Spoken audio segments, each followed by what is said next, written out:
Have you ever built a farm only to notice that there's a ton of the item that you're farming on the next hill over? Yep.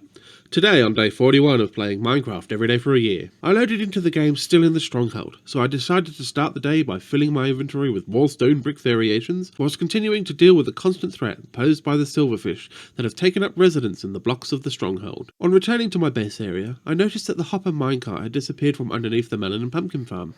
Actually, this has been happening every couple of days, and I've just been replacing the minecart each time. This time I put a ring of blocks around the minecart area to hopefully stop whatever is breaking them from being able to do it again. Now, I also want to produce lots of mossy cobblestone blocks for my upcoming base build, so I decided to make a vine farm, as you can combine these with cobblestone to make mossy cobblestone. First I flew to a nearby jungle to grab some seed vines that will grow in the farm. Then I made a quick stop at the ice farm to grab some ice, and then I went to the build location, and I did a little bit of terraforming to make a nice big flat area for the farm to sit on. I laid out the basic footprint of the farm area.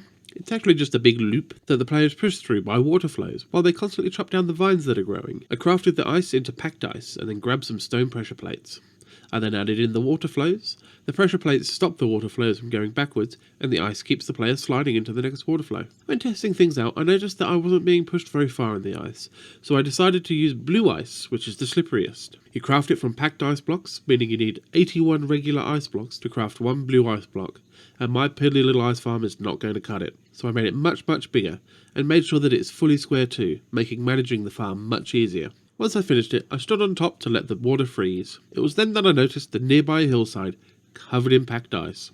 So I flew over and spent a solid 5 minutes filling my entire inventory, completely invalidating the last hour or so of making the bigger ice farm.